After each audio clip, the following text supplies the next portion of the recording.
Hi മക്കളെ, ജെയ്മീൻ second phase നമ്മളോട് അടുത്തുകൊണ്ടേയിരിക്കുകയാണ്. നിങ്ങൾക്ക് ഈ സമയത്ത് സ്വാഭാവികമായിട്ടും പല സംശയങ്ങളുണ്ടാകും. അതിൽ പ്രധാനപ്പെട്ട ഒരു സംശയമാണ് എക്സാമിനേഷനുള്ളിൽ പോകുന്ന സമയത്ത് എന്തൊക്കെയാണ് ഡ്രസ്സ് നിങ്ങൾ ധരിക്കേണ്ടത്, എന്തൊക്കെ ഒഴിവാക്കണം, എന്തൊക്കെ ധരിക്കാൻ വേണ്ടി പറ്റില്ല എന്നുള്ളതൊക്കെ. അപ്പോൾ അതിന് നമുക്ക് ചില സജഷൻസ് തരാൻ വേണ്ടിയിട്ടാണ്, നിങ്ങൾക്ക് സജഷൻ തരാൻ വേണ്ടിയിട്ടാണ് ഇപ്പോൾ ഞാൻ വന്നിരിക്കുന്നത്. അപ്പോൾ ആ നമ്മൾ ബോയ്സിൻ്റെ കേസ് എടുക്കുകയാണെങ്കിൽ നമ്മൾ ഈ തല മറക്കുന്ന സംഭവങ്ങൾ ഒഴിവാക്കുക. അതായത് ക്യാപ്പ്, അതോടൊപ്പം തന്നെ ഹുഡീസ് ഉള്ള ഡ്രസ്സൊക്കെ അല്ലേ, അതൊക്കെ പരമാവധി നമ്മൾ എന്താക്കുക, ഒഴിവാക്കുക, അതിടാതെ പോവുക. പിന്നെ അതോടൊപ്പം തന്നെ മെറ്റൽ പാർട്ടുള്ള ഇപ്പം ചില ജീൻസിനൊക്കെ മെറ്റൽ പാർട്ടും കാര്യങ്ങളൊക്കെ ഉണ്ട്. മെറ്റൽ പാർട്ടുള്ള ഡ്രസ്സ്, മെറ്റൽ ബട്ടൺസൊക്കെ, അതൊക്കെ ഉള്ള ഡ്രസ്സുകൾ ഒഴിവാക്കുക. സിമ്പിളായിട്ട് സാധാ പിന്നെ ബട്ടൺസൊക്കെ ഉള്ള ജീൻസും അതേപോലെ ഷർട്ടൊക്കെ ഇടുക. അതോടൊപ്പം തന്നെ അതിൽ തന്നെ ഓവർ ഡിസൈനുള്ള ഒരുപാട് എഴുത്തുകളൊക്കെ ഉള്ള ഓവർ ഡിസൈനുള്ള പിന്നെ ഡ്രസ്സും കാര്യങ്ങളൊക്കെ ഒഴിവാക്കുന്നതാണ്. കാരണം ഏറ്റവും സിമ്പിളായിട്ടുള്ള ഡ്രസ്സ് ഇട്ട് പോവുക. കാരണം നമ്മളിപ്പോൾ ഒരു എക്സാമിനേഷനാണ് പോകുന്നത്, നമ്മുടെ ലൈഫിൽ ഏറ്റവും ഇമ്പോർട്ടൻ്റ് ആയിട്ടൊരു എക്സാമിനേഷനാണ് പോകുന്നത്. അപ്പോൾ യാതൊരു കാരണവശാലും നിങ്ങൾ ഒരു നിമിഷം പോലും അവിടെ വെച്ചിട്ട് എക്സാമിനർ എന്തെങ്കിലും കാരണവശാൽ സംശയിക്കുകയോ അല്ലെങ്കിൽ നിങ്ങളെ കൂടുതൽ സമയം പിടിച്ചു നിർത്തി ചെക്ക് ചെയ്യുന്ന ഒരു സിറ്റുവേഷൻ ഉണ്ടാക്കാതെ നോക്കുക എന്നുള്ള നമ്മുടെ ഉത്തരവാദിത്തമാണ്. കാരണം അവിടെ നമുക്ക് ടെൻഷൻ ഒഴിവാക്കണം. അതിനൊക്കെ വേണ്ടി പറഞ്ഞ ഏറ്റവും സിമ്പിളായിട്ടുള്ള, അതായത് ടീഷർട്ട് ആണെങ്കിൽ സിമ്പിളായിട്ട് ടീഷർട്ട് ഇട്ടിട്ട് പോവുക, അതാണ് ഏറ്റവും നല്ലത്. ഒരുപാട് എഴുത്തുകളുള്ള സാധനങ്ങളൊക്കെ ഒഴിവാക്കുക. അതോടെ തന്നെ ഒരുപാട് ഡിസൈനുള്ള ജീൻസൊക്കെ നമുക്ക് അവൈലബിൾ ആണ് മാർക്കറ്റിൽ. അതൊക്കെ നമുക്ക് കല്യാണത്തിനൊക്കെ ഇട്ടിട്ട് പോകാം. ഇപ്പോൾ ജയിക്ക് പോകുന്ന സമയത്ത് അതൊക്കെ നമ്മൾ ഒഴിവാക്കിയിട്ട് പോകാം. പിന്നെ അതോടൊപ്പം തന്നെ ഷൂസ്, അപ്പോൾ ഏറ്റവും നല്ലത് ഷൂസ് ഒഴിവാക്കലാണ്.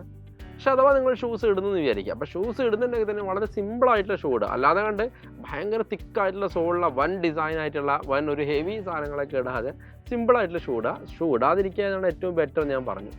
പിന്നെ അതോടൊപ്പം തന്നെ നമ്മൾ പലതരത്തിലുള്ള മാലകൾ ഉപയോഗിക്കുന്നുണ്ടാവും, അതേപോലെ മോതിരങ്ങളൊക്കെ ഉപയോഗിക്കുന്നുണ്ടാവും. അതൊക്കെ നമ്മൾ പരമാവധി എക്സാമിൻ്റെ സമയത്ത് എന്താക്കുക, അത് ഒഴിവാക്കിയിട്ട് പോവുക. പിന്നെ മാല, പിന്നെ അതേപോലെ തന്നെ ഇവിടുന്ന് വള, ഓക്കെ, അതേപോലെ തന്നെ ചില റിങ്, അതൊക്കെ പരമാവധി ഒഴിവാക്കിയിട്ട് പോകുക. ഇത്രയും കാര്യങ്ങളാണ് നമുക്ക് ബോയ്സിൻ്റെ കാര്യത്തിൽ ശ്രദ്ധിക്കാനുള്ളത്. ഇനി ഗേൾസിനോട് പറയാനുള്ളത്, നിങ്ങളോടും പറയാനുള്ളത് ഇത്ര കാര്യമുള്ളൂ. വളരെ സിമ്പിളായിട്ടുള്ള ഡ്രസ്സ് ഇടുക. അതായത് ഒരുപാട് ഡിസൈനും ഒരുപാട് വാലും ഇതേപോലെ പിന്നെ പറവകളെ പോലെയുള്ള ചിറകളൊക്കെ ഉള്ള ഒരുപാട് ടൈപ്പ് ഡ്രസ്സൊക്കെ നിങ്ങൾക്ക് അവൈലബിൾ ആണ്. അതൊക്കെ നമുക്ക് കല്യാണത്തിനൊക്കെ ഇട്ട് പോകുന്നതെന്ന് വെച്ചാൽ അത് എക്സാമിനേഷൻ കൊടുക്കുമ്പോൾ അതൊന്നും ഇടാതിരിക്കുക. കാരണം നമ്മൾ നേരത്തെ പറഞ്ഞ പോലെ തന്നെ അതിൻ്റെ പുറത്ത് സെക്യൂരിറ്റി ചെക്കും കാര്യങ്ങളൊക്കെ കാണും. അപ്പോൾ എന്തെങ്കിലും കാരണവശാൽ നിങ്ങളെ ഒരു സംശയം ഉണ്ടാവുകയും നിങ്ങളെ കൂടുതൽ സെക്യൂരിറ്റി ചെക്ക് നിർത്തിയൊക്കെ ചെയ്യുന്ന സമയത്ത് ടെൻഷൻ കൂടും. അതുകൊണ്ടാണ്, വേറൊന്നും കൊണ്ടല്ല കേട്ടോ. അതൊന്നുമില്ലാതെ വളരെ സിമ്പിളായിട്ട് ഡ്രസ്സ് ഇട്ടിട്ട് പോവുക. അതുപോലെ തന്നെ ഡ്രസ്സിൽ തന്നെ ചില ഡ്രസ്സിൽ ചെയിനുകൾ, മെറ്റൽ പാർട്ടുകളൊക്കെ ഡ്രസ്സൊക്കെ ഉണ്ടാവും, അതൊക്കെ നമ്മൾ ഒഴിവാക്കുക. ദുപ്പട്ട, ഷാൾ പോലെയുള്ള വരുന്ന ഡ്രസ്സുകൾ നമ്മൾ എന്ത് ചെയ്യുക, ഒഴിവാക്കുക എന്നുള്ളതാണ്. ഇനി സ്വാഭാവികം നിങ്ങൾ ഡൗട്ട് ഉണ്ടാവും, സാർ ഫുൾ സ്ലീവ് ഇടാൻ വേണ്ടി പറ്റുമോ?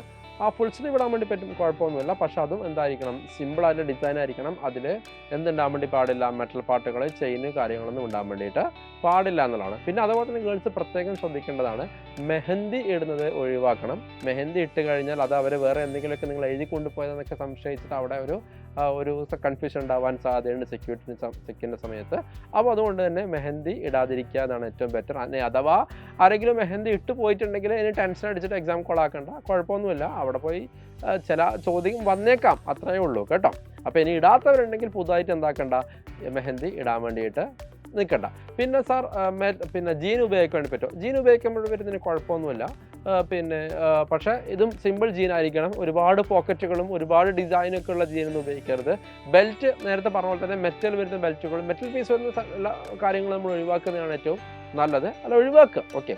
പിന്നെ ചെരുപ്പ് തന്നെ ഉപയോഗിക്കുക, ചപ്പൽ തന്നെ ഉപയോഗിക്കുക. അല്ലാതെ ഷൂ ഉപയോഗിക്കാതെ ചപ്പൽ തന്നെ ഉപയോഗിക്കുക. അഥവാ ഷൂ ഉപയോഗിക്കുന്നതിന് തന്നെ സിമ്പിളായിട്ടുള്ള ഷൂ മാത്രം യൂസ് ചെയ്യുക.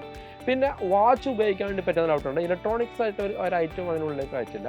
അപ്പോൾ അതുകൊണ്ട് തന്നെ അത് ഇടാതെ പോകുന്നതാണ് ഏറ്റവും നല്ലത്. നിങ്ങൾക്ക് സമയം നോക്കേണ്ടത് ഒക്കെ നിങ്ങൾക്ക് അവിടെ അവൈലബിൾ ആയിരിക്കും, അത് നിങ്ങൾ ടെൻഷൻ അടിക്കേണ്ട ആവശ്യമില്ല. പിന്നെ ഹാൻഡ് കർച്ചീഫാണ്. ഹാൻഡ് കർച്ചീഫ് നമ്മൾ എന്ത് ചെയ്യുക, കൊണ്ടുപോകാതിരിക്കുന്നതാണ് ബെറ്റർ.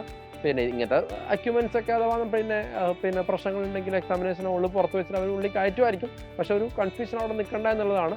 മാസ്ക് ഉപയോഗിക്കുകയാണെങ്കിൽ നിങ്ങൾ ഒറിജിനൽ മാസ്ക് തന്നെ ഇട്ടിട്ട് പോകുക. അല്ലാതെ കണ്ട് ഈ പറഞ്ഞ ആൻകർച്ചീഫ് അതൊക്കെ മാസ്കായിട്ട് ഉപയോഗിക്കുന്ന സംഭവങ്ങളൊക്കെ നിങ്ങൾ എന്താക്കുക, ഒഴിവാക്കുക. അപ്പോൾ ഇങ്ങനത്തെ കാര്യങ്ങളൊക്കെ നിങ്ങൾ എക്സാമിനേഷനുള്ളിൽ പോകുമ്പോൾ ശ്രദ്ധിക്കണം. ഓക്കെ. ഒന്നുകൂടി പറഞ്ഞു, എന്തുകൊണ്ടാണെന്ന് വെച്ചാൽ സെക്യൂരിറ്റി ചെക്കിൻ്റെ സമയത്ത് നിങ്ങൾക്ക് യാതൊരു ടെൻഷൻ ഇല്ലാതിരിക്കാൻ പറ്റും. വീണ്ടും എടുത്തെടുത്ത് പറയും.